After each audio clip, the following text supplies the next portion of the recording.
Today, before we begin our podcast episode, we want to take a moment to recognize that Monday, December 7th, is the 79th anniversary of the attack on Pearl Harbor. We remember the countless soldiers and residents of Hawaii that were killed, injured, and emotionally shaken by this event that thrust the United States into World War II. At Faxon Firearms, we recognize that the freedoms we experience today are only possible because brave soldiers of today and throughout our history were willing to lay down their lives for us.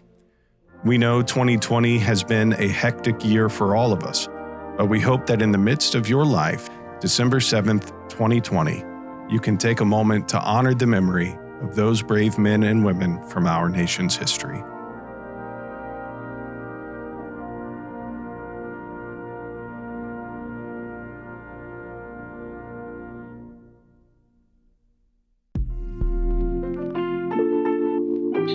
Hi and welcome to Faxon blog and podcast.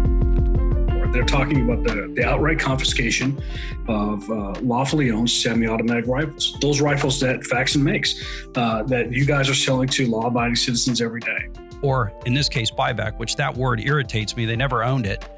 They're buying it from us. They're taking it from us. The buyback phrase just irritates me. But and it's with our money. It's a tax dollar buying our gun back from us. So that whole loop is probably another show, but my blood pressure will start going up if we continue there. Faxon, the NSSF, every dealer in the world could make as much content and classes as they want. But if we as a community of gun owners aren't going to be welcoming of these newcomers, then we're throwing up a hurdle where a hurdle doesn't need to be.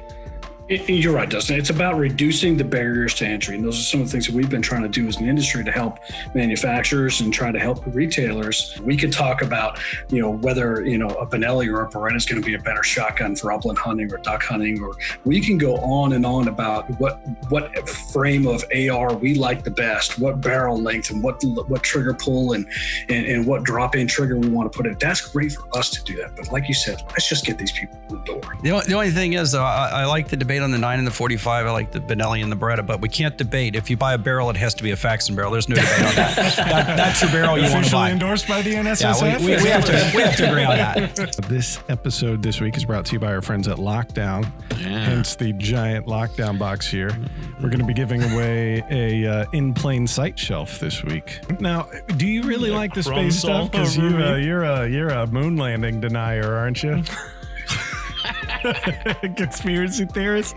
I like the space stuff, and I don't feel like it conflicts with my belief that we didn't actually land on the moon. I'm impressed with the props. I'm impressed with the lengths they went to convince us that we did. Oh my God. Down to designing the food that they claimed the astronauts were eating. I heard Neil Armstrong punched a guy one time. I think that was Buzz Aldrin. Oh, was it Buzz? I heard it was Buzz Aldrin who came up and confronted him, and I think Buzz Aldrin just gave him the old one too.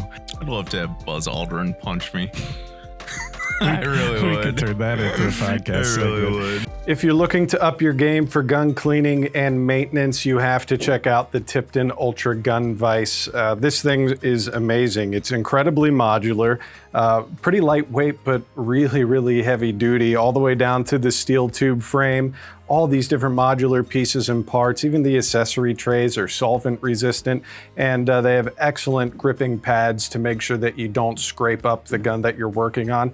They even work on things like crossbows. So if you want something that's going to be the one-stop vise for all of your gun cleaning and maintenance needs, you definitely need to check them out. You could head to tiptonclean.com to check out all the specs, all the reviews, see some more photos of this vise in action. We're actually going to be using this particular one for some research and development projects for some new products from Faxon coming up soon, and we're excited to share both those products and the footage of the testing with you.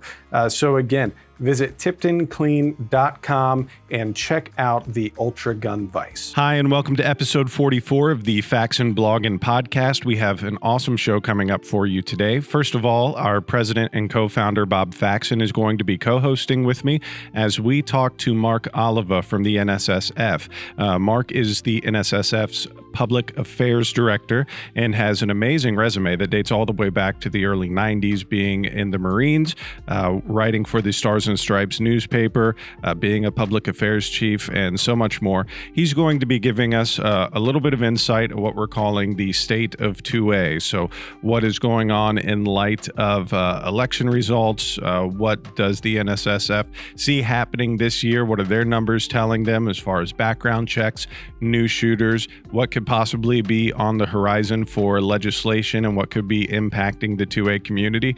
And we also take a look at just some of the things that make these shooting sports great and some of the memories that could be made, and kind of focusing around that founding principle of Faxon Firearms with Bob and Barry, and that is the Fellowship of Firearms. So that'll be coming up in the main segment today.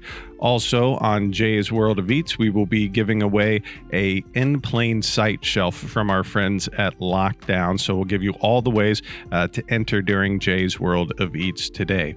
So before we go any further, we will take a break to hear from our friends of the podcast, and then we'll hop into mine and Bob's conversation with Mark Oliva of the NSSF. You know, it's no secret that the things that you keep in your gun safe are important. They're valuable. They're things that you want, you need to hold on to, whether it's just your firearms and supplies, or I know a lot of people like to use their gun safes to hold things like tax returns and other important documents, family photos. All of those things are incredibly important. And to help keep better track of it and better maintenance on those items, Lockdown has a series of devices and utilities and tools to help keep those things that you treasure safe. One of my personal favorites that we actually use here in the office quite a bit around our storage for cameras and lighting and things like that is just one of their dehumidifiers. Now, they have lots of other stuff. You may have already heard of the Goldenrod. You've heard a lot of stuff about the Lockdown Puck, which is a smart device to help keep your gun drawer, your safe, your tools, even your wine cellar safe, and checking up on the humidity and the atmosphere in those places as well. We did a great episode with Lockdown several weeks back that you could check out at faxonfirearms.com/blog, where we go through pretty much their entire product line and everything from the Lockdown Puck to dehumidifiers, to even things like, storage, rack shelving, things of that variety. Keeping your safe, keeping your gun room clean, organized, and protected. And you could even get something like this, one of their room or gun safe dehumidifiers. If you're looking to organize that space in your home, again, whether it's for your gun safe or just anything that you hold valuable, we'd recommend you go to lockdown.com. Well, as promised, Mark Oliva from the NSSF is on with us today, and also to my right here, Bob Faxon, our co-founder and president of Faxon Firearms, is with us for this special guest. So, Mark, thank you so much for joining us. Yeah, thanks, guys. I appreciate you having me. It's a real treat to be able to speak to you guys and to be able to speak to your listeners today. Excellent. Thanks so much. So just real quick, if you wouldn't mind just giving our listeners a background about who you are and what you do and how you came to be the public affairs director for the NSSF. Yeah. So again, I'm the public affairs director for NSSF. I get to talk to all the media, I guess, that sometimes most people don't want to talk to. So I get to talk to a lot of your outward facing media. I don't get an opportunity very often to talk to folks inside the industry like this. So this kind of really is a real treat. A lot of times I'm having to explain who we are as a firearm industry and what we're trying to do and what the NSSF does. So that's kind of what I do on a daily basis. And we're trying to work those communications that are facing outside of the industry. I've been with NSSF just about 4 years, and I came here after 25 years working in the Marine Corps. It was a blessed time to be able to serve. I served both in Iraq and Afghanistan, multiple tours, and several other deployments before that. Those were my first shooting matches. So it was a great time, and I loved it. I loved my time in uniform. And when I was getting ready to finish up my Marine Corps career, I thought to myself, where do I've loved being able to do what I do in the Marine Corps. I want to be able to have a career that I love when I get out. I didn't want to go work for somebody who was just selling socks. I wanted to do something I really cared about. And I care about firearms. I care about our rights. I care about the outdoors. I enjoy being outdoors. So I had the opportunity to interview for this job, and they made me an offer here And so it's been a real treat to be able to work in this industry around people like this. And as well as I'm sure you guys know just as well as I do, our industry is chock full of veterans. So it was kind of going from one big gun club to another big gun club. And it really wasn't that hard of a transition to make because everyone kind of speaks the same language. Yeah, for sure. One of the things that I think is interesting, especially right now, we're in this midst of the turn from a Republican president to a Democratic president. And obviously you've been in the industry as someone in the Marine Corps, but also now kind of on the private side with the NSSF of seeing multiple presidencies. I mean, you hop in right at the beginning of Clinton being president when you're active duty. And then you saw, Bush and Obama and now Trump, and now we're heading into, having Biden-Harris in office. And I mean, speaking from your background, does this seem to be on par with some of the kind of social heat that has been on, the firearms community over the past decades, or is this something totally brand new? Well, there are some similarities that we can look back to, and there are some things that are a little unprecedented about this possible incoming administration, and we're keeping a very close eye on some of those. So to kind of look back, obviously we looked at, if you look back, even back to 2000, you had President Bush coming into the office, and at the time we were still under the assault weapons ban from 1994. That was a 10-year ban on the manufacture and sale of firearms to civilians of these semi-automatic AR-15 style rifles. And it wasn't a complete ban, if we're going to be completely honest. It was those who owned them could still own them. There were certain models that were unavailable for sale. And then there were certain models based on cosmetic characteristics, which you could buy. And what we kind of see still lingering with some of that is what you will see like in New York. New York's compliant versions of their rifles, where you have monolithic stocks. You have certain cosmetic features that have nothing to do with the function of the firearm that aren't present on the rifle. Of course, that sunsetted in 2004, and gun control was an issue in the 2008 campaign when President Obama was elected. And he came into office talking about wanting to do gun control. And of course, during his presidency, we saw several tragedies, which really spurred some of the talk about gun control. But by and large, not much progress was made on the gun control side. A lot of that had to do with just legwork on our part, legwork on other gun organizations, the NRA and several other gun owner organizations, to make sure that people understood what was being talked about and how this was really going to kind of carve into fundamental God-given rights that are protected by the Second Amendment in the U.S. Constitution. So if we kind of watch that pattern go forward into now, we've seen some of that. We saw a Hillary Clinton campaign on the platform of wanting to reinstate the 1994 assault weapons ban. She also talked about wanting to do universal background checks. And those were kind of the two anchors of her gun control platform. This incoming administration has been talking about things that are much more far-reaching. And this is really what it kind of makes it a much more radical and a much more leftist agenda that we have never seen before. They're talking about the outright confiscation of lawfully owned semi-automatic rifles. Those rifles that Faxon makes, that you guys are selling to law-abiding citizens every day. They will talk about wanting to confiscate those and through what they call a government buyback, which really is just fundamentally is a confiscation. Their alternative, if you don't want to have it confiscated, would be that you would register under the 1934 National Firearms Act, which would treat the semi-automatic rifle. And again, we're talking about technology that's over 100 years old. And this sort of rifle has been sold commercially since at least 1961, I think, is the oldest ad I could find from the Colt Sporter rifle. So, I mean, it's been on the market for, 50, 60 years, 70 years.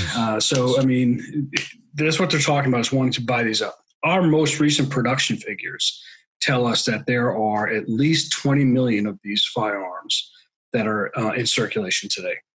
And those production figures are actually about 2 years old, just because of the way the reporting cycle works. When manufacturers, much like you, are reporting your productions at the end of the year to the ATF, ATF takes all those numbers, crunches them back together, and then pushes those numbers back out. But we were able to just kind of update those. And we know that there's at least 20 million at 2018. So if we include 2019's numbers and, of course, the through-the-roof sales this year, we think we're pretty well north of those numbers. So we're talking something that is a 20 million, very commonly owned firearm, and we're talking about an administration that wants to seize that. And that's kind of just the tip of the iceberg of the things that this administration coming into office would want to do to the industry. So we are very concerned, and those things are kind of what separate this from other gun control efforts we've seen in the past.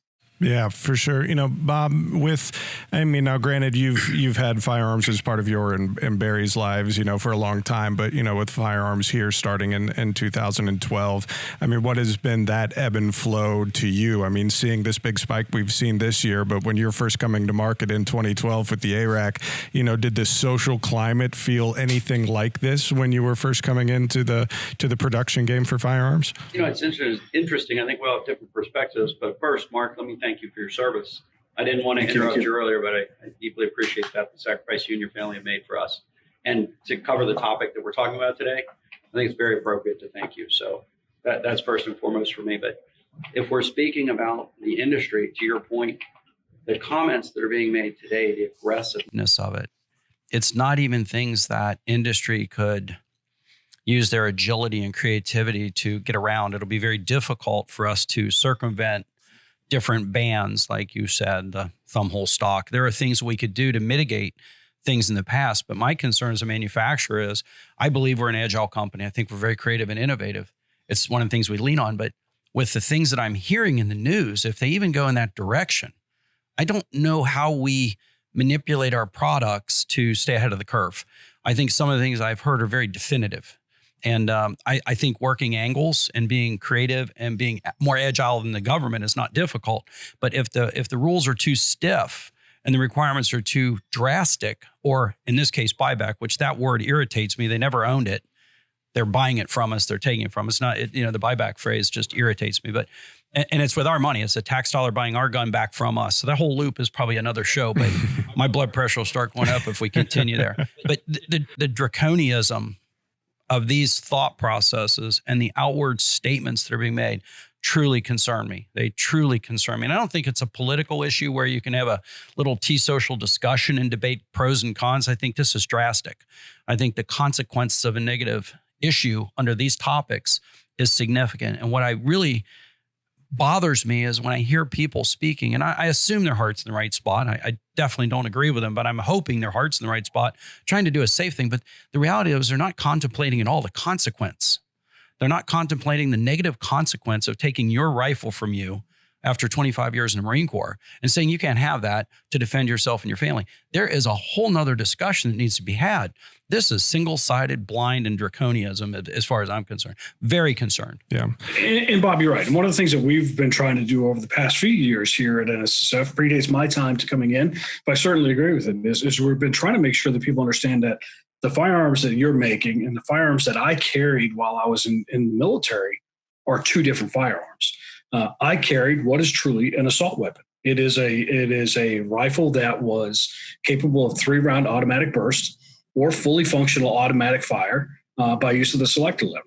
The AR-15s that I own now are semi-automatic rifles. It's capable of safe, or it's capable of one round expended for every squeeze of the trigger. So this is where we see this misnomer coming from the other side, where they're trying to purposely conflate the firearms that I use based on cosmetic features, and the firearms you produce based on cosmetic features, with those used by the military. And it's a scare tactic. And they're inviting those who may not be as familiar with these firearms as you and I to make that comparison and to make that natural draw just because these firearms look similar. Yeah. And we've really trying to been on a campaign to make sure people understand that these are lawful weapons to own. These are lawful firearms to own, that these are lawful uses of these firearms when you're using for recreational target shooting, if you're going to use them for hunting. And I use my AR-10 for hunting. I use my AR-15 for hunting. And if you're going to use these for self-defense in the home, and they actually are very effective firearm frames to be using for self-defense. We've seen this time and again. I agree with you. And I think the definition of these is the way they, in the past, the government can dehumanize certain countries or ethnicities to facilitate a war. And there have been terms, Jerry's, Nazis, et cetera, that have been used so that a human being can feel more comfortable in having to do what they have to do. And you could probably relate to that being in the military. But now they're taking these firearms and they're trying to lump them in with something they're not, so that the average person on the middle of the fence says, oh, of course, that doesn't make sense to me. I would argue that too. But they're dehumanizing, or they're changing the face of what you're actually talking about of being banned and making it look like something else. And it's not right. It's not right. To me, it's just it's a campaign of ignorance that they're promoting. Well, and Mark, one of the things that, we did a couple of shows leading up to the election with some folks from like Dan Zimmerman from The Truth About Guns. We had Sean Maloney from Second Call Defense on. We had our own sheriff here in in Butler County, Ohio, Sheriff Jones on the show. And we were just trying to look at what the official platform for Biden and Harris stated. And one of the things that was on there was just a blanket term of just semi-automatic weapons. And I think that was the thing that was one of the more alarming deals, because we've all dealt with the whole, hey, this state or this county or this jurisdiction doesn't even want things that look like an AR, let alone function like one. But if we're saying all semi-automatic weapons, we could be talking about your mag-fed shotgun that you hunt with. We could be talking about, obviously, your everyday carry if you're a concealed carry license holder. Those are the ones that I think are the broadest sweeping. I mean, do you, in your opinion, feel that with things like an executive order or what have you, would, Biden have a leg to stand on to truly, wipe out all semi-automatic weapons? I think it would be very difficult for him to do it, especially through executive order. There are things that a potential President Biden could do through executive order that would make it very difficult for the industry. It would make things very difficult, and honestly, for your everyday gun buyer. To pass some of the sweeping reforms that are espoused on his campaign page really requires a change of law. And this is even where we start to talk about some of the things with the 1934 NFA and trying to reclassify semi-automatic firearms under that. Our view of that is that it would require congressional action. So this is where the elections still aren't over. We have 2 runoff races happening in Georgia, and those really are going to be crucial to being able to be a firewall to stopping anything that would want to be pushed by a Biden administration. So he could try to push for it, but as we've seen, Senator McConnell, the majority leader in the U.S. Senate, should the Republicans maintain control of the Senate, has been very effective on ensuring that any of these ideologically driven gun control measures die at his doorstep. And that's kind of really where we're at now. We have to make sure we maintain control of the Senate, so that way any of these ideas that are being pushed by Speaker Pelosi in the U.S. House of Representatives and being pushed by the administration don't make it through the Senate. And that way we can at least protect legislative agenda.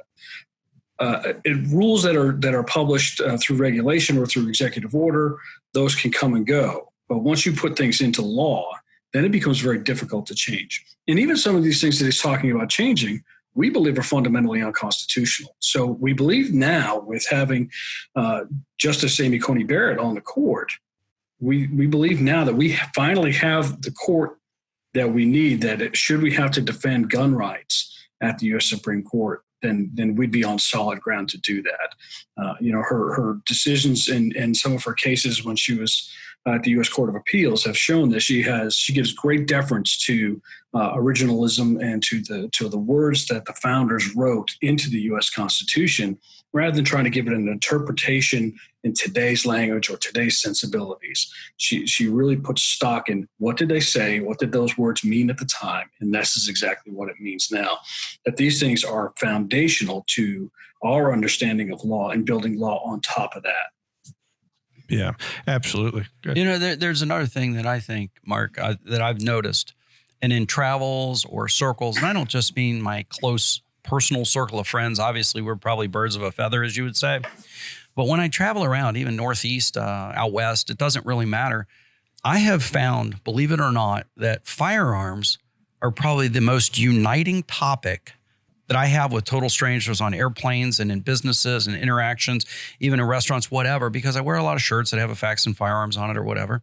And I mean, from TSA agents to business interactions, to pastors I've sat next to on airplanes that were flying to Texas to buy a gun collection. And I literally have seen, I get the volatility of the topic, but I don't see it as polarized as Democrat, Republican, North, South, East, West, or racial. I find this actually to be an incredibly uniting topic. And I've had positive experiences with my interaction with people. And I am amazed at the number of people who now own, new owners, want to own. And I can tell you in years of interactions, I can't think of any negative interactions with people that were gun-related topics. And I've met a lot of different people from a lot of different backgrounds. So when it goes to passing these things, I hear the saber rattling and I hear the volatile topics that you're throwing out. In the bottom of my heart, I still rest in the fact that I believe this is a uniting topic. I believe it is a core component of America. I believe there are a lot of veterans like you out there that are incredibly passionate about this topic. And I don't meet the people that are against these things in my typical day. So that leaves me somewhat encouraged that, no, this is really not going to happen. But when I see the news lately, there's a lot of things I didn't think would happen that are. So I still have a high degree of concern. I think it's a super serious topic, but that's where I get my peace of mind is the people I've met and how common it is. And Bobby, you're not wrong. And if we look at the background check figures, which of course is what we monitor to see kind of the health of the sales every month, we can see that through the end of October. We're hoping today we'll see December's numbers come out. Or rather November's numbers come out. But through the end of October, there were 17.2 million background checks for the sale of a gun so far in 2020. That broke every previous record that we had ever had. The best year we had previous to that was 2016, another election year, and there were 15.7 million background checks for the sale of a gun. So we shattered that record at 17.2 million. Still 2 months to go, which are usually kind of our healthiest months when it comes to sales because of the holidays, people buying as gifts, people saving up for the sales, wanting to make sure that they can get that firearm that they want before the end of the year. We did a retail survey because we wanted to understand as we saw firearm sales were really spiking in the spring with the onset of the COVID pandemic, the lockdown orders, the rioting and looting that was happening. We kind of wanted to understand, well, who is the market? We want to be able to tell you as manufacturers, tell the retailers, this is who your market is. We did a survey of our retailers, excuse me. What we found was that 40% of the people buying guns today are women. We found that the largest demographic increase of any demographic group was among African Americans. And that was a 58% increase from 2019 to 2020.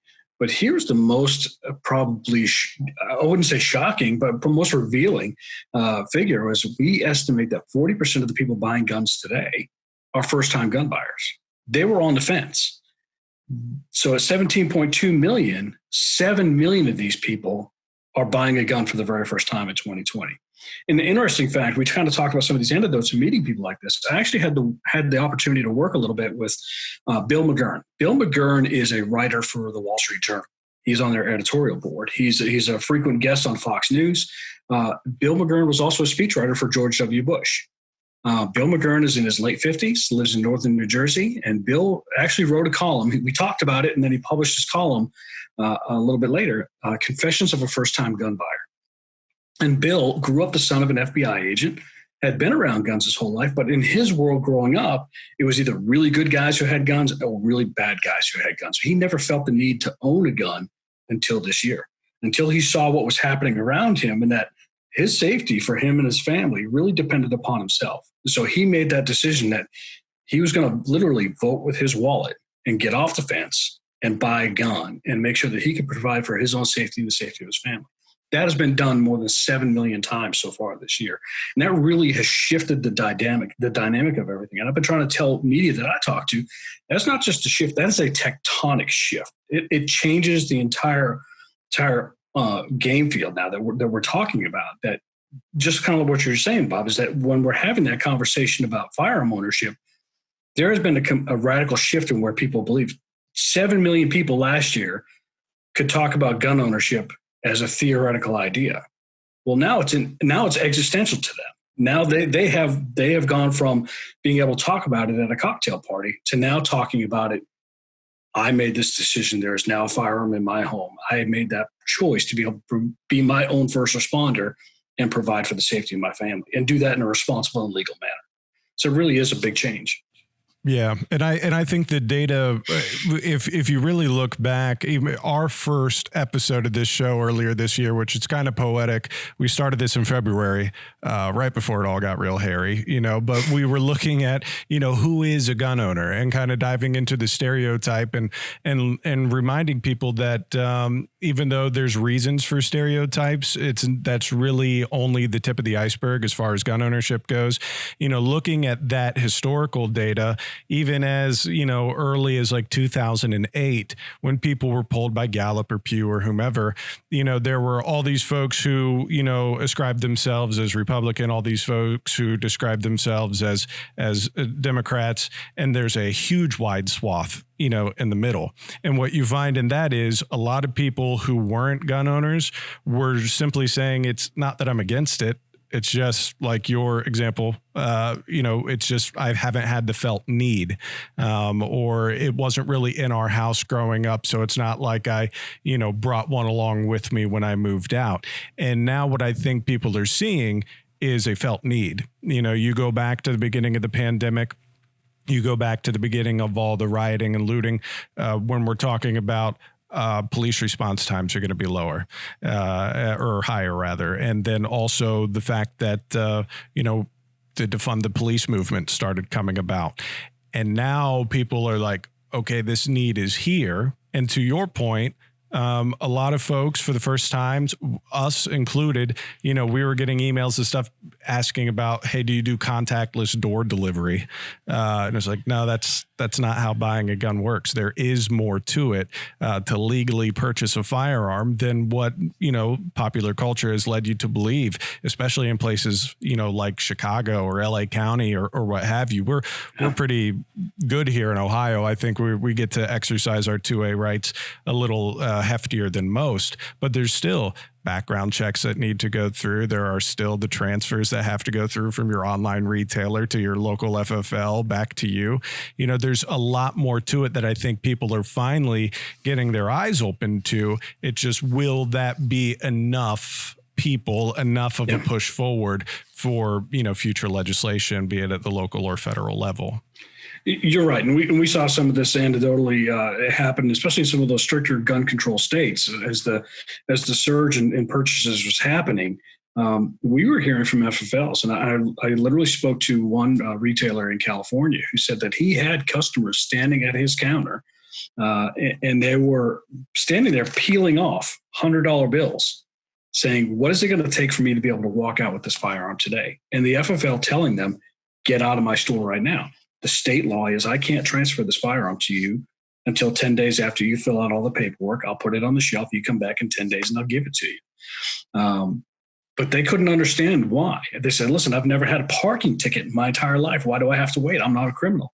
Well, these are the people that you elected that put these laws into place. And I think some people are starting to realize that these laws don't do anything to reduce crime. In fact, all they do is punish you as a law-abiding gun owner, but don't address the problem of criminal misuse of firearms at all.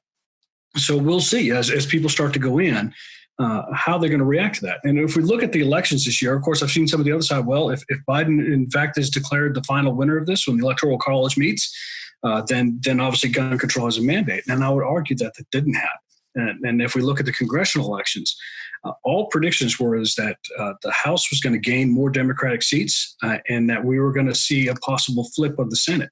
When in fact, we didn't see that happen. We saw a gain of nearly 20 seats of Republicans in the U.S. House of Representatives. So that mandate was actually covered. We saw some very vocal pro-gun candidates win office. And I think right off the top of my head, you look at Congresswoman-elect Boebert out of California, out of Colorado. She owns a restaurant called Shooter's Grill. She was on camera talking about the fact that she wants to make sure she keeps herself armed and safe around her community. And that was one of the campaign platforms that she was talking about as she was going forward. And now she's actually petitioning Capitol Hill Police to be able to make sure that she can carry her firearm inside the U.S. Capitol while she's there. The only place in the U.S. Capitol a member of Congress can't carry a firearm is actually on the floor of the U.S. House of Representatives or on the floor of the Senate. And so she's trying to make sure that she can be able to exercise her Second Amendment rights as a member of Congress when she's sworn in January. So we've seen some of this. It's been a little bit mixed. We've seen that people want a divided government and they want to check and the balance on some of these things. So I don't believe that gun control has the mandate that they want. And kind of going back a little bit to what you said, Bob, we kind of talked about some of those enlightening conversations from out and about in America. And we start to talk to our neighbors. One of the things that, as you were talking about that, it reminded me of Bill, is after Bill told me that he was going to publish his column, The Confessions of a First-Time Gun Buyer, I said, Bill, the interesting thing is going to be now is when you start to explain to your neighbors, so those people that you've known for years, so you go to church with, that you just bought a gun. And of course, they're going to see your name, they're going to see the column, and they're going to realize that, yes, you're making this a public event. I said, you'll be surprised at how many people tell you, oh, yeah, by the way, I own a gun too. And he said, it's already happening. And that's one of the things I caution about when we see some of these Gallup polls. They talk about, well, gun ownership seems to be remaining static. And for years, it's always seemed like it's been about 1/3 of America, 1 out of 3 Americans say they have a firearm in a home. Well, I think if you were going to call my house and just cold call me and ask, hey, I'd like to talk to you about your guns, I'm going to hang up on you. I'm not going to talk to you about it. So I think a lot of gun owners self-select out of these surveys, and because it is a private matter, we don't want our information to be out there because, one, we don't want our families and our homes to be a target for crime. But two, the Second Amendment is a fundamental right that the government doesn't have a need to interfere with. And so we're going to be a little bit protective of that right. And we want to make sure that we're not going to allow others to exploit that. So I think firearm ownership is kind of like what you're saying, Bob. It's a little bit more common than some people realize. I think a lot of people are just very quiet about it. Yeah. I think I want to go back to maybe something that was mentioned earlier, and it is all the new gun owners, all the new gun owners. And being part of an industry, and really this is a question I'll throw to you.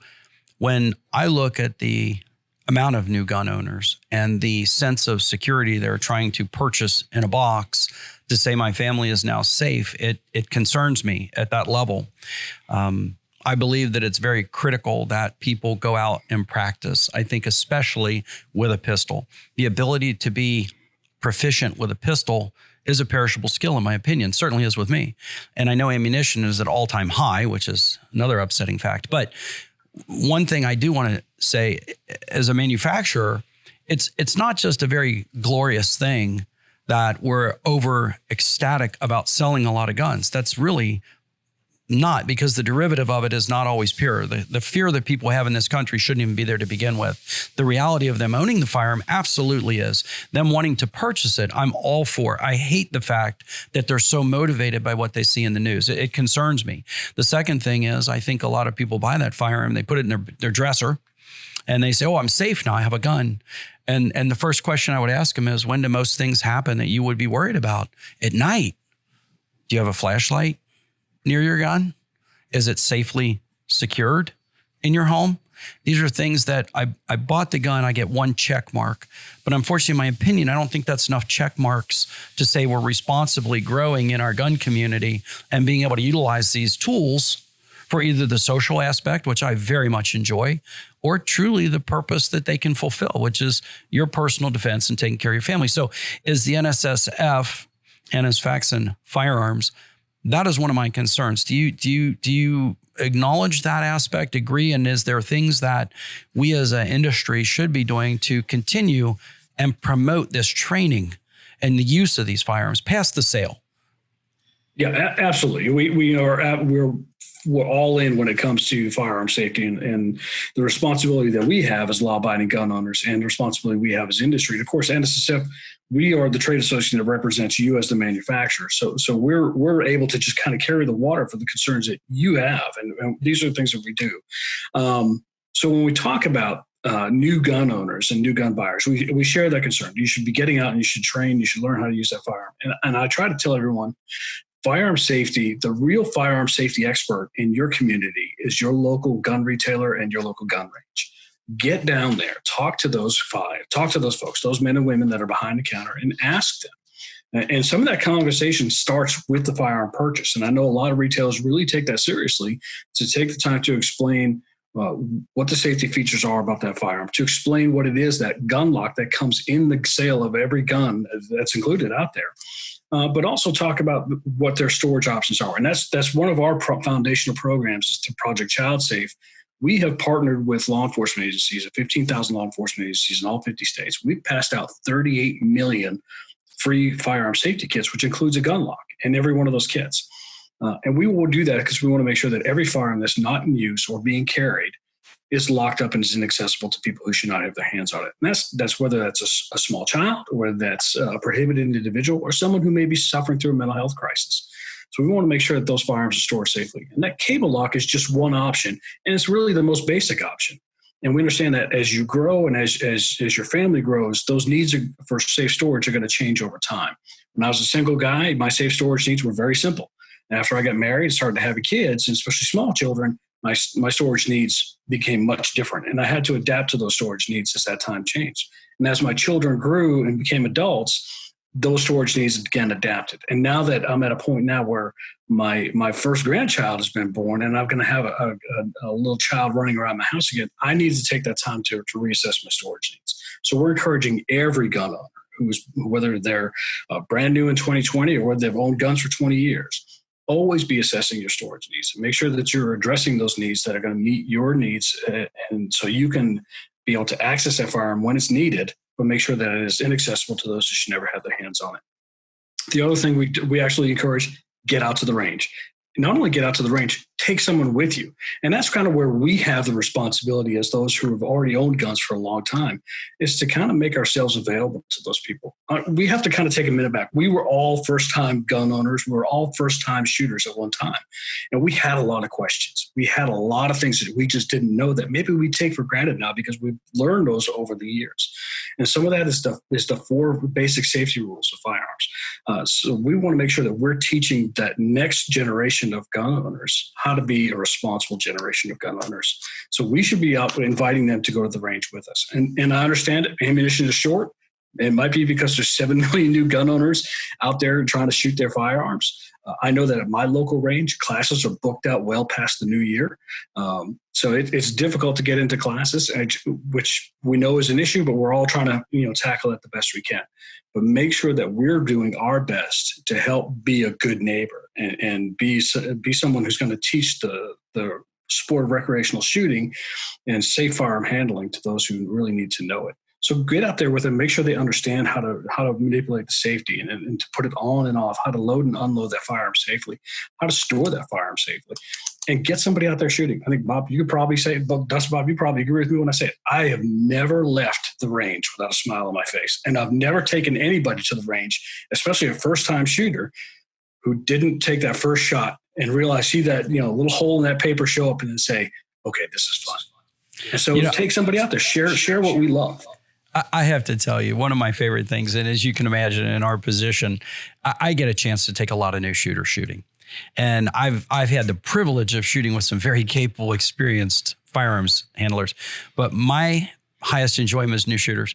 And I took my mother-in-law in her 70s for the first time ever, and we started with a 22, suppressed to keep it quiet. And we ended up with an A-rack in a 223, 5.56. And the neatest thing, and you'll attest to this, Mark, when they pull that trigger, the first thing you do is be careful. They're going to turn around with that gun, so watch them, right? I'm so excited, but the first thing that happens is a smile. And it's an accomplishment over something they perceived or thought it would or wouldn't be. And when they pull that trigger, the first-time shooters and those people, I don't care if they're little kids or if they're full-grown adults, first-time shooters turn around. There is a smile of success that they have, and that you hit the nail on the head when you were talking about it. And to me, that's worth the cost of the ammunition, even at today's prices. Yeah. And that's kind of my deal. To every time anybody wants to go shooting, everyone that I come across, I'll always, you could shoot my firearms, I'll clean them, I'll pay for the first day's worth of ammunition. We can go out shooting. I just want you to get over the fears, get over the concerns that you have. Whatever frame you want to shoot, we'll take it out and shoot, and we're just going to have a good time. We're not going to worry about marksmanship so much. We're not going to worry about scores. We're going to worry about making sure that you can safely handle that firearm and that you can put a hole in that paper and you can walk away proud knowing that you were able to, master this technique and be able to have fun at a very important skill to be able to handle a firearm safely and effectively. Yeah, there's one piece there that you hit about, sometimes it's, the retailers or the trainers in the communities that, really need to be opening up and encouraging people to come in for this. And where you are is very similar to where we are. We even have vendors of ours who are just down the street who, are totally booked up, whether it's for a concealed carry class or whether it's for a basic firearm safety class. And a little shameless plug for earlier episodes of the show. Luckily, one of our sales associates here is a NRA certified instructor. So we've done a couple of videos on the podcast about the 4 basic rules and about safe firearm storage, and we'll link those in the show notes.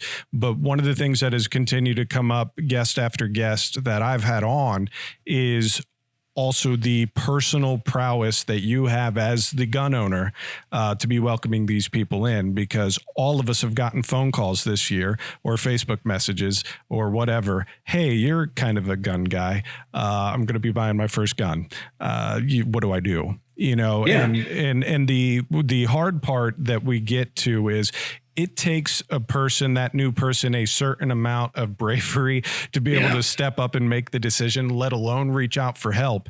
So are we doing the best we can to be welcoming and inviting in of those people, get them the resources they need, take them to a range, and understand too that these are going to be new folks who aren't in this every day like we are. One of the things that I do see on the various, social media channels and forums and everything is a lot of gun owners punching bagging each other. Mm-hmm. Oh, I'd never own that, or I'd never do this, or oh, that's dumb, and blah, blah, blah.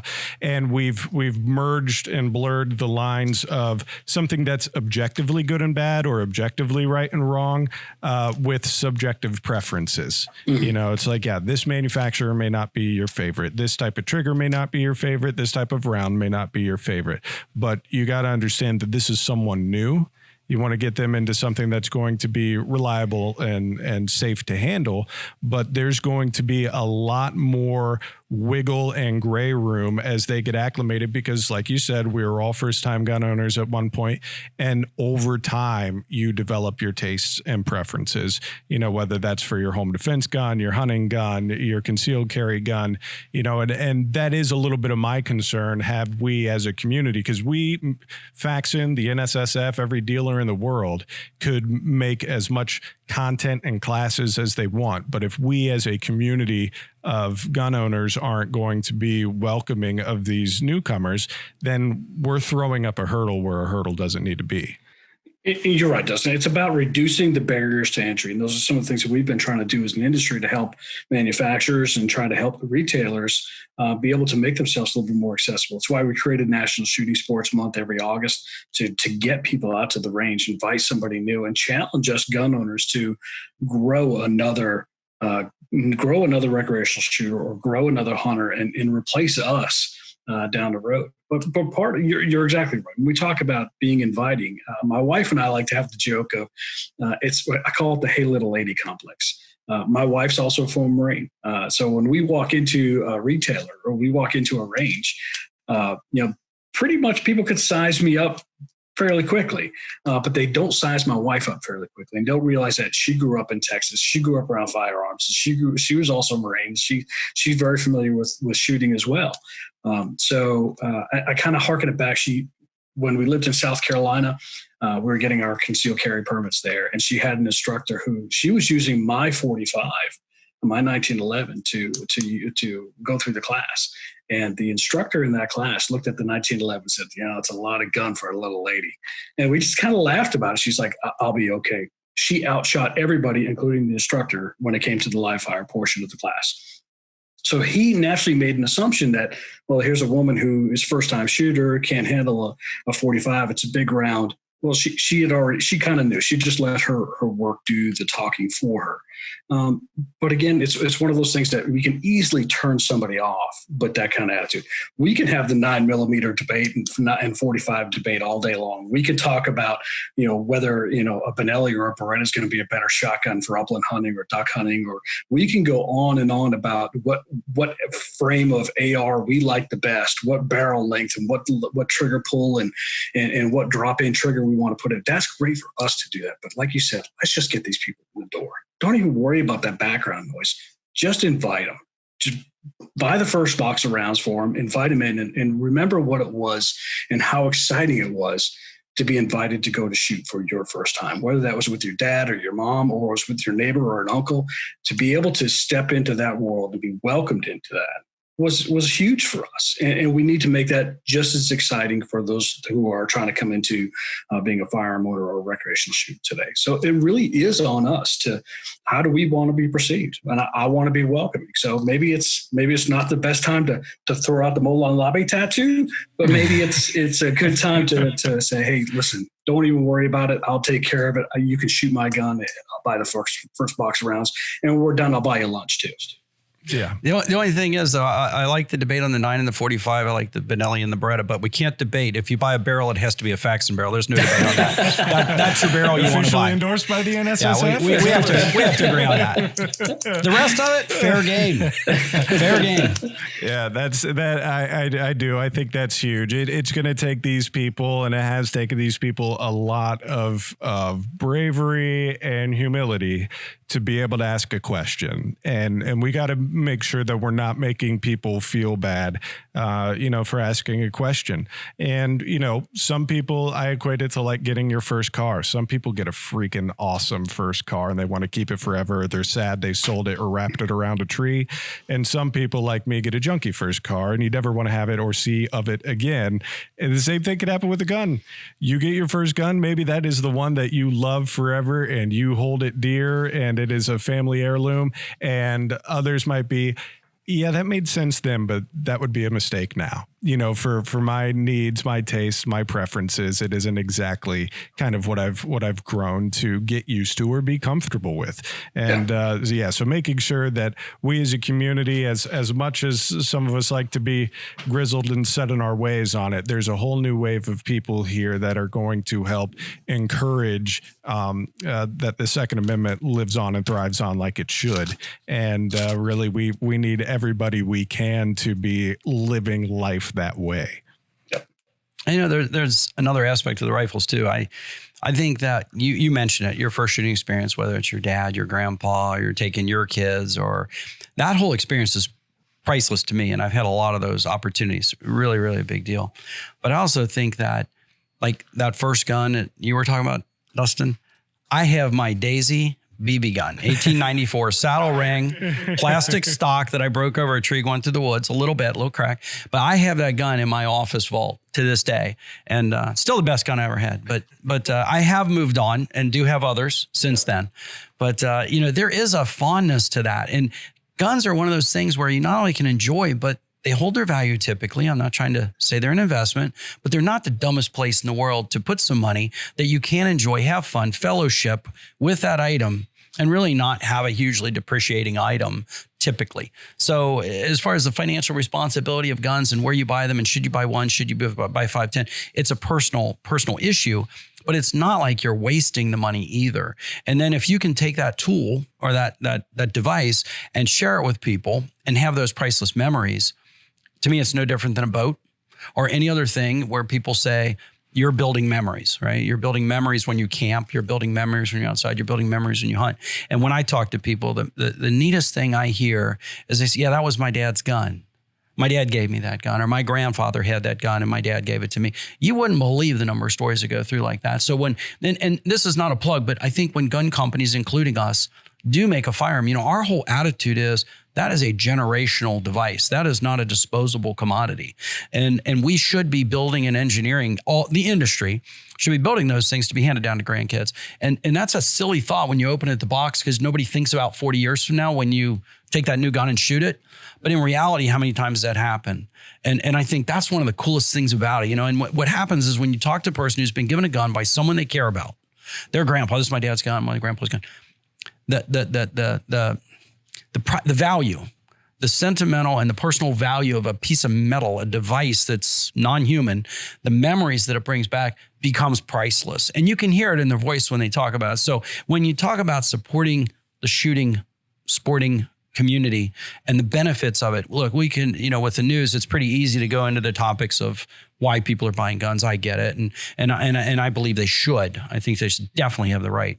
But I also think that on a normal day, there's so much good to talk about with firearms and guns and pistols and shotguns and hunting and rifles and the things you can do with them, the people you do it with, and the times that you share are literally priceless. And that's what the best part, I think, what we make. And God forbid, if you use a product that we make or anyone else makes, you may someday need it for its design purpose. And I am totally for having it when you need it. As I said, I'd rather have it and not need it than need it and not have it.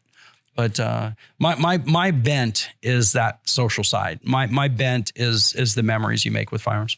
You're right. I mean, and I'll give a few examples because they're not your competitors, Bob.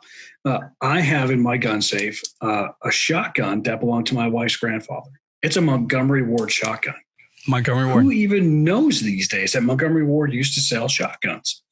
How about Sears selling Tommy guns? Yeah, right? Yeah, Get them in a catalog.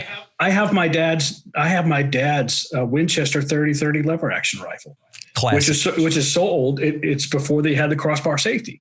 So, and I have my own 30-30, which has that safety. But to have my dad's rifle, the one that he harvested deer with, that to me is really cool. And I like to be able to take that gun, even if all I do is just see, even if I don't see a deer, just to have that gun in the woods, to know that my dad carried this gun into the woods when he was out hunting, is something that I enjoy. Now, the guns I'm buying today look much different than the guns that my dad and my grandfathers bought. But those are guns that I'm going to give to my son and my grandson someday. My daughter's going to have those guns. They're going to be able to carry those legacies forward. And I want them to have those same kind of warm memories. The fact that I'm shooting with suppressors now is a little bit different. The fact that I'm shooting with optics that just weren't available when my dad was out hunting. The technology has changed, but the use of these firearms still remains the same. And I want them to be able to have those same kind of memories. So it means the world to me to be able to have those in my safe and to be able to use those firearms when I'm out in the woods. But it also means the world to me to know that when I'm buying a new firearm, it's just like you said, I'm thinking that this isn't just a firearm that I'm going to use. This is a firearm that someday I'm going to give to my children and they're going to give to their children. I'm holding on to a .22 rifle that was from my wife's other grandfathers, and they've both since passed away. But I've got a .22 rifle that belonged to him that I've told my daughter, all I'm doing is I'm just a caretaker of this rifle. That someday when your son is old enough, this is his rifle. And then we'll go learn to shoot this rifle together. So those are the kind of legacies that you build. One of the greatest things I was able to do, my grandson was born last year. He's just over a year old.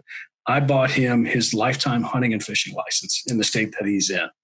And I took my son-in-law out. He harvested his first deer this past year. So it was great to be able to have that memory. My son-in-law loves to fish and wants to be able to hunt. So I was able to kind of bring him into the world of hunting. He owns a few firearms of his own. And now I know, and I've told him, I said, as long as you are able to enjoy the outdoors with your son, that's what I want for you. And I want him to have his license to be able to do that for the rest of his life. So you're building into those generations that are coming behind you a love and appreciation for the outdoors, love and appreciation for the resources, and a love and appreciation for the freedoms that we all enjoy as Americans. Well put. Well put. Yeah, I think you showcased the topic right there. Well, before we get going, where can people find out more about the NSSF and what you guys have going on and some of those resources that you were talking about earlier? Sure. So at nssf.org, you're able to go on and see what we offer. Again, we are a trade association for the manufacturers, manufacturers, ranges, retailers, some of your distributors, and some of your actually outdoor writers belong to us as well. They're part of our membership. But the stuff that we're talking about, the topics of the day, especially when it comes to firearm policy and the things that are being discussed on Capitol Hill and the things that are being discussed in the state capitals when it comes to gun laws, if you click on the media tab on there, it will take you to that information. But you can also find more information on, if we're talking about getting out new shooters, I don't know where I need to go shoot. We have a website called wheretoshoot.org or wheretohunt.org. Help people get started with what they need to know to be able to get out to the range and get somebody out there. We have one additional website that I'll plug out there. It's called nssfrealsolutions.org. And that talks about all of our safety programs. Like I talked about Project Child Safe, our suicide intervention programs, our Operation Secure Store programs to help firearm retailers become a little bit more of a harder target to these people who are doing these smash and grabs and stealing firearms to victimize their communities. So all these things that we're doing as an industry to be responsible and safe neighbors and to provide real solutions to real problems that we know are effective, rather than having someone paper on top of laws that don't do anything but just kind of chip away at our rights. These are our efforts. We will make sure people understand what we're doing and how we're going about doing that. Very good. Well, Mark, thank you so much for being on with us. We'll definitely put all those links in the show notes this week. So you can find that at faxonfirearms.com/blog and click on episode 44. All of those links will be there, as well as links to current giveaways and so on. So thank you so much for being on with us today. Thank you, Mark. Thanks, guys. It was a pleasure. I appreciate it. And get someone else shooting with you. I look forward to seeing you out there in the woods and on the ranges. Sounds good. Will do.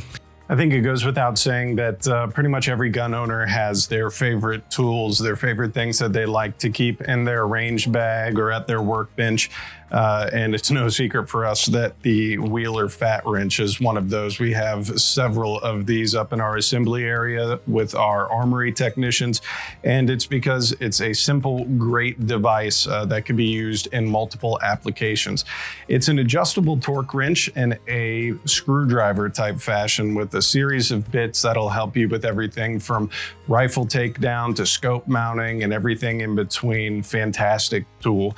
So if you haven't checked these out, you could go to wheelertools.com, and they're available in a ton of places, including amazon.com.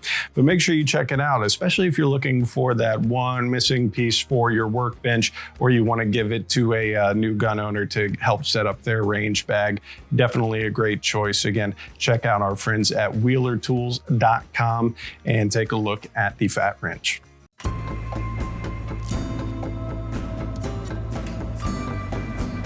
Well, welcome back to another installment of Jay's World of Eats. This episode this week is brought to you by our friends at Lockdown, hence the giant Lockdown box here. We're going to be giving away a in plain sight shelf this week, Jay Bird. I like having a little divider in between us, Dustin. Yeah, it's just for COVID safety. Yeah, right. But I don't just know. so I don't have to look at you. That too. You disgust me. I know you probably put like a little post-it on your screen when you rewatch these, just right over my face. Right over your face. But one of the in plain sight shelves, these things are awesome. They just masquerade as a regular shelf in your house, but they have pegs and things inside. You could store valuables, your firearm, what have you. Works really great with the Lockdown puck or even by itself. This particular one is in a plain white finish, which they say is easily paintable if you want to paint it to match your interior. But if you're looking for some more storage options, we totally recommend you check out our friends at Lockdown. Their website is right in the show notes of each episode. So make sure you check them out. Visit faxonfirearms.com/blog and click on episode 44 for all the ways to enter for the in plain sight shelf. I think I may need to get those so I can hide some precious snacks around the house. Some precious deep sea treats from beyond. Not till June. And I'll just tell her I installed new shelves, but don't explain that they're every time you hidden press compartments. Them, yeah, you press it and the bottle of MSG comes out, light shining on it. Right, I can hide all my precious snacks from her. It's a really good idea. Solid idea. Yeah, solid. Very solid. Yeah, very. Well, Jay, Thanksgiving went well for you. Yeah. This is our first show back after the giving of thanks. Yeah, it was good. It was good. We cooked to-go meals for the whole family, which was actually more difficult than cooking dinner. Yeah. Because you got to portion and package. You have to portion and package, and we gave people like pickup time. And when they're at the house, you can just tell them, hey, dinner's not ready, wait another half hour. But when you tell them, hey, come over between 3:30 and 4, you better be ready between 3:30 and 4. Yeah. Especially for your family, right? Yeah, right. So demanding. So that was it was a little trying, but smoked a turkey. It was very good. Very happy with it. Yeah. Made some delicious stuffing, Brussels sprouts. Very good. Yeah. Stuff like that. Well, we all hopped on the train because we got excited this year after smoking the turkey for the Thanksgiving special. So I think me, you, and Ryan Faxon all smoked and turkeys. Pat. Oh, did Pat? Oh, that's right. Yeah. Pat Murphy did too. Yeah. So we a bunch of us smoked turkeys on our various grilling devices. Thanks again to Camp Chef for hooking us up for the Thanksgiving special for that. Don't forget, you could go to faxonfirearms.com/blog and click on Thanksgiving, because all the stuff we put on there is going to be good for your Christmas gathering as well. So yeah, I saw in Pat sent me a picture of his, or maybe it was on his Snapchat story. Who knows? He doesn't send me pictures. Who am I kidding? His Camp Chef has a nice little blanket for it. Yeah, he told me about that for like when it's really cold or whatever outside. It helps keep the heat insulated. Right, and it sort of looks fun, like when you put a vest on your dog. Yeah, it looks a festive. grill koozie. Yeah, it's wearing like a little vest. So that's awesome. I was pretty impressed with that. That is very impressive. Yeah, a little vest. Yeah, well, don't forget to check Chef. out our friends at Camp Chef. They are with us on Expert Voice. So if you are kind of in that outdoor space, or you're military law enforcement, you're looking for discounts on products from everything from Faxon to Camp Chef, make sure you check both of us out on Expert Voice. Take our little training modules. I believe that's where Pat commandeered his Camp Chef stuff. So make sure you check that out. So Jaybird, what do you got in the old snack sack Well, today? Dustin, my snack today is a plug to get me an invitation somewhere. Okay. So I have a sort of MRE. I have a civilian packed MRE, right? Mm-hmm. So it doesn't get the nice, super thick brown bag, and it's, it doesn't have some of the cardboard boxing in it, but otherwise I think it's pretty similar. This is, I don't know if this particular one is or not, but hopefully made by Warnick, a company in.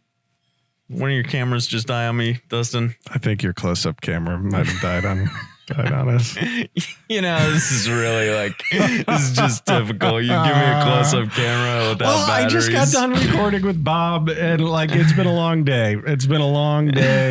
I feel slighted. I'm still gonna stare at it. Yeah, stare it's at probably dead. You're probably filming over there, and I'm staring at this. No, that one's going. All right. So anyway, Warnick, Cincinnati company, one of the major producers of MREs. I want a tour. Yeah. I want to go to Warnick. So we're going to tag Warnick. We're going to send them the podcast. Hello, Warnick. I don't know if this is yours. I hope it is. I really hope it is. But I really want to tour the MRE factory. That sounds fun. Yeah. So I don't know that we're going to eat all this because this does have some serious calorie count, and it is now after lunch. And Jay's on the I downward ate a spiral. bunch of stuffing and turkey for lunch. So, I don't know that I'm actually going to get to the chili mac here. But I thought maybe we'd eat some snacks out of it, Yeah. Dustin. Don't eat this. This is the flameless ration. ration heater. Is that the thing like you mix with water or whatever it gets hot? Yeah, exactly. A little sleeve to put in. Very exciting items. I love the plastic they use. I really wish everything came with this really nice thick plastic. Yeah. It's really so it could survive the elements of your pantry. Right. So we got chili mac, a spoon, got some salt. Not on my camera that's out of batteries. Whatever. Moist towelette. Mm-hmm. I really like moist towelettes. That's Whoever great. invented moist towelettes, that's off. We'll tag you Tootsie too. Roll. Ooh, apple jelly. Apple jelly sounds pretty good, doesn't it, Dustin? That does sound good. Crackers, just regular crackers. In a Pop-Tart. And a Pop-Tart, which my wife did say I wasn't allowed to share with you, Dustin. She wants me to bring home the Pop-Tart. So You're killing me. sorry, Dustin. You just made me think of what did the inventor of voice towelette. What was the movie? Was it Clueless or Mean Girls? What is it? She goes, my father, the inventor of what was that quote? Is it the inventor of the fruit roll up or something like that? Would be very disappointed. I can't remember. I don't remember this All right, one, Dustin. you wax poetic on your crackers here. Man, look at this giant cracker. Look at this. It's a wafer. Yeah, man. Oh, God. Let's see if the I Google seem to machine. have gotten crackers all over your floor, Dustin. Oh, that's So- okay. Oh, toaster strudel. That's right. I don't think my father, the inventor of toaster strudel, would be too pleased with this. I do love toaster strudels. That's also good. What is this? Just the cracker? Yeah, needs a little jelly. A little wafer. So So these are some of the things your dad would pack you for lunch? yeah, so right, I definitely got this from my dad. My dad would send us with MREs all the time. I really like MREs. I've eaten a ton of them. And you know, I think that, you know, all the little accessories, the drink packs, you know, Yeah. the little snacks, I mean, it's obviously very efficient and well done. apple jelly. How much does a Cracker. standard MRE run you? I don't know, Those actually. things cost a few bucks. I don't know. We'd have to look it up. I have no idea. We've done a lot of prep for this segment. You know, prep is definitely something I do for this segment, Dustin. Yes, that's right. It's very important. This is a very important part of my job. Yes. Yeah, this segment Yeah. definitely important. Yeah. Definitely willing to spend time This'll- outside of the 15 minutes I'm sitting here. This will be in your performance review, Yeah. Jay. Yeah, I do. I think they're funny. I just remember seeing like there was a pretty big outlet store like in the next town from me growing up, and they would have, you know, like Army surplus type stuff, and they, you know, would have MREs and things in there. What it Yeah. always reminds me of though is space ice cream. You ever had space ice cream? I love astronaut ice cream. Oh, it's so good. It's incredible. Yeah, being a Columbus native, COSI is right up yeah. there, and they sold overinflated priced space ice cream That's- up there. It's so good. that's It's the such a thing gift about it. shop treat, but it is. That's what It's so MREs remind me. expensive, though. It is Yeah. so abusively expensive. It's like you have to just be like the richest of the rich to eat space ice cream. You're It's just like the creators of space ice cream are just like Scrooge McDuck, just diving into yeah. a vault full of coins and well, Right. space ice cream. right. I mean, as a kid, I think I always thought that, you know, due to space ice cream's inflated price, like the only people who could afford it probably could also afford space travel. Exactly. You know, so- Elon Musk, he probably eats lots of space I bet ice he cream. does. I just bet you he has he eats it all day. just a whole big briefcase. You think it's full of important stuff for SpaceX, and it's actually yeah. space ice cream. You know, I went to Wright-Patterson Air Force Base within the past year or so. They have an entire exhibit on astronaut food. They have like an Yeah. entire section of the exhibit on it. It was really cool. Yeah. You know, it was really cool seeing what the astronaut food looked like over the decades. Yeah. It looked pretty depressing right there at the start. You know? Yeah. Oh, yeah. Well, that's the thing whenever, because I love Wright-Pat. If you guys are from Ohio or around the tri-state, you know that It's so cool. the Museum of the United States Air Force at Wright-Patterson Air Force Base is just about, 45-minute drive from us, hour-ish drive. And amazing displays take you all the way through, the beginning of flight, and then it kind of goes by each big like war era, taking you all the way through to modern day. And they have a big space exhibit. Get me out of here. Zoo animal. Yeah, they have a big space exhibit. And this past year, did you see the one where they had the one for the anniversary of the moon landing? Hey, Dustin, I got a napkin in my. What about a moist towelette? Oh man, moist towelette. Perfect. I'm just a mess. What am I doing? Now, do you really like the crumbs space stuff? Because all over me. you're a moon landing denier, aren't you? Conspiracy theorist. You're like because some of that stuff to me looks crazy scary. There's no way. You know when you're a kid and you're like, oh, I want to be an astronaut when I grow up. I saw like one display of this is what it's like in the cockpit of a shuttle, and I'm like, nope.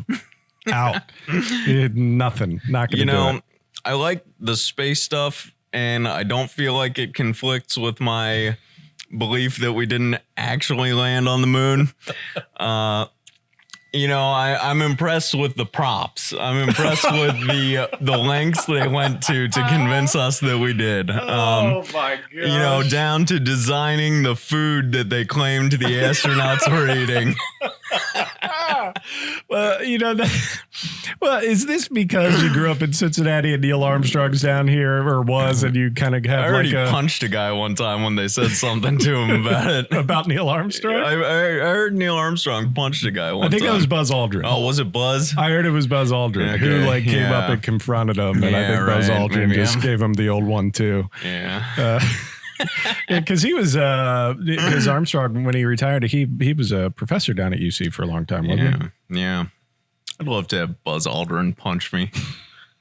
I really would. We could turn that into a podcast. I really would. That's right. So MRE manufacturers, we want to call. Wright-Pat, we want to call. Buzz Aldrin. I bet the Roswell UFO had some pretty good food on it. I'm sure it did. All the probing and whatever they do. Yeah. Yeah, right. I do. One more thing while we dip into this. Drop some more crumbs on me and more jelly. Yeah, that too. Mm-hmm. My daughter's a fan of the old Peanuts cartoons, which I love. Mm-hmm. Love Charlie Brown.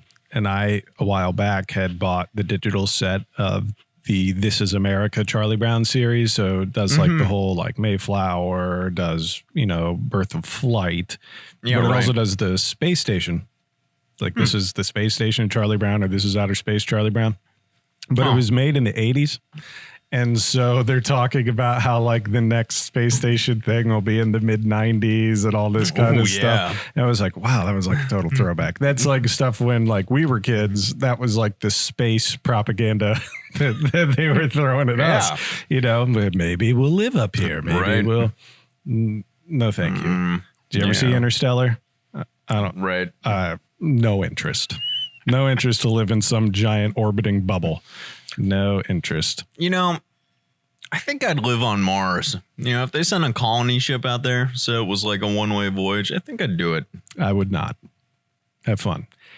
I'll email you if that works. Yeah, that may work. That may work. I don't know exactly. I'm not exactly up to speed on the technology. Email on Mars. Email on Mars. Maybe Google will know. Maybe Google will know. Can you email Mars?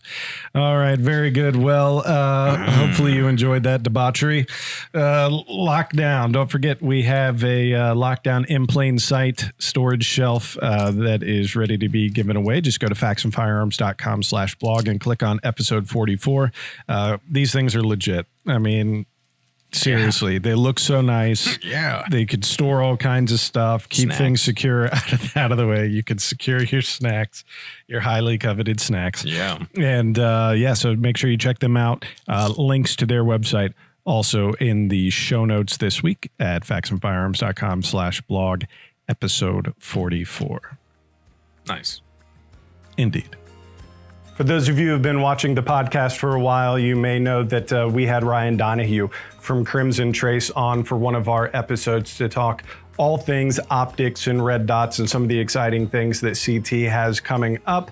But I just wanted to share one of my personal favorite products of theirs, and that is their Railmaster Pro, the CMR 204. So not only is it a tactical light, it's also a laser, and it has all of the industry-proven technology that Crimson Trace has been known for so many years. But they're not just limited to things like lights and lasers. They've made a big splash in the electro-optics game, whether it's looking at something like a traditional rifle scope, or maybe even their new battle optic, which you may or may not have seen in some TV shows and movies recently. They have a lot to offer. So obviously, you're going to be seeing some more stuff of Crimson Trace popping up with us here at Faxon Firearms. You may have even seen it staged on our limited edition Mustang rifle that came out in the spring of 2020.